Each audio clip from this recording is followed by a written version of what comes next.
வணக்கம், welcome to Athiran Som. Athiran சோமில் இன்றைக்கி ஹெல்தியான பனானா கொக்கோ மில்க் ஷேக் வந்து பார்க்க போகிறோம். இது ரொம்ப சுலபமான முறையில் வீட்டில் நம்ம செஞ்சிடலாம். அதே மாதிரி ரொம்ப ரொம்ப குயிக்காகவும் செஞ்சிடலாம். இதை ரெடி பண்ணுறதுக்கு ஒரு 10லேருந்து 15 அளவுக்கு முந்திரி, அதே அளவுக்கு பாதாமி எடுத்துக்கிறோம். இதோட உலர்ந்த திராட்சை இதையும் வந்து இந்த அளவுக்கு சேர்த்துக்கிறோம்.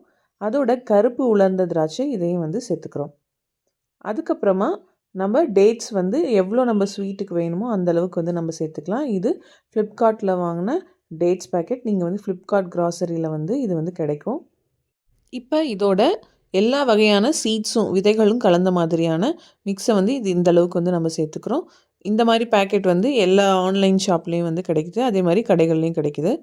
இப்போ இதோட தேவையான அளவு தண்ணீர் ஊற்றி நைட்டு ஃபுல்லாக ஊற விட்டுறலாம். இல்லை உங்களுக்கு இன்ஸ்டண்ட்டாக வேணும்னா கொஞ்சம் ஹாட் வாட்டர்லேயும் நீங்கள் ஊற வச்சு உடனடியாக செஞ்சுக்கலாம்.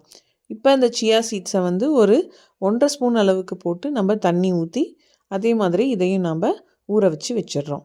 நடுவில் வந்து பசங்க அதிரனும் ருத்ரனும் வந்துட்டாங்க. குறுக்க யாருப்பா இந்த கௌஷிக்கு அப்படின்ற மாதிரி ஒரு 10 தடவை வந்துட்டு போனாங்க. இந்த மாதிரி நல்லா மிக்ஸ் பண்ணி விடுங்க. கையில் வந்து கொஞ்சம் ஒட்டுற மாதிரி இருக்கும். இப்போ மார்னிங் வந்து நம்ம ஊற வச்ச நட்ஸ் எல்லாம் நல்லா ஊறிடுச்சு. இப்போ இந்த மிக்சியில் போட்டு ஒரு 2லேருந்து 3 அளவுக்கு பனானா உங்களுக்கு எவ்வளோ வேணுமோ அவ்வளோ வந்து சேர்த்துக்கலாம். உங்களுக்கு பனானா பிடிச்சா நிறையா சேர்த்துக்கலாம். அதோட இப்போ நம்ம தேவையான அளவுக்கு பால் வந்து சேர்த்துக்கிறோம். நீங்கள் பால் ஆடையோட இப்போ பால் ஆடையோட இது இருக்குது, அதோடையே நம்ம சேர்த்துக்கலாம். இதோட வந்து 1லேருந்து 1.5 ஸ்பூன் அளவுக்கு கொக்கோ பவுடர் போட்டுக்கலாம். இன்னும் நீங்கள் குறைவாக கூட போடலாம். உங்களுக்கு ஸ்ட்ராங்காக வேணும்னா நீங்கள் அந்த அளவுக்கு போட்டுக்கலாம். ஐஸ் வேணும்னாலும் நீங்கள் சேர்த்துக்கலாம். நீங்கள் வந்து நாட்டு சர்க்கரை சேர்த்துக்கலாம், இல்லைனா சர்க்கரை, இல்லைனா நம்ம டேட்ஸே வந்து சுவைக்காக இனிப்புக்காக இன்னும் அதிகமாக சேர்த்துக்கலாம்.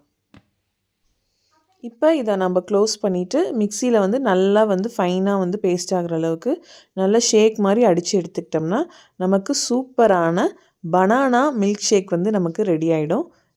நம்ம ஆல்ரெடி ஊற வச்சுருந்த இந்த சியா சீட்ஸை ஒரு 2லேருந்து 3 ஸ்பூன் அளவுக்கு இதோடு சேர்த்துட்டு நம்ம ரெடி பண்ணி வச்சுருந்த இந்த பனானா கொக்கோ மில்க் ஷேக்கை வந்து நம்ம இதோடு சேர்த்துக்கலாம். அதுக்கு மேலே நமக்கு என்னென்ன வேணுமோ அந்த நட்ஸ் எல்லாம் சேர்த்துக்கலாம். அதே மாதிரி சீட்ஸையும் சேர்த்துக்கலாம். நான் இப்போ இதோட இந்த சீட்ஸ் எல்லாம் வந்து இதோட சேர்த்துக்க போகிறேன்.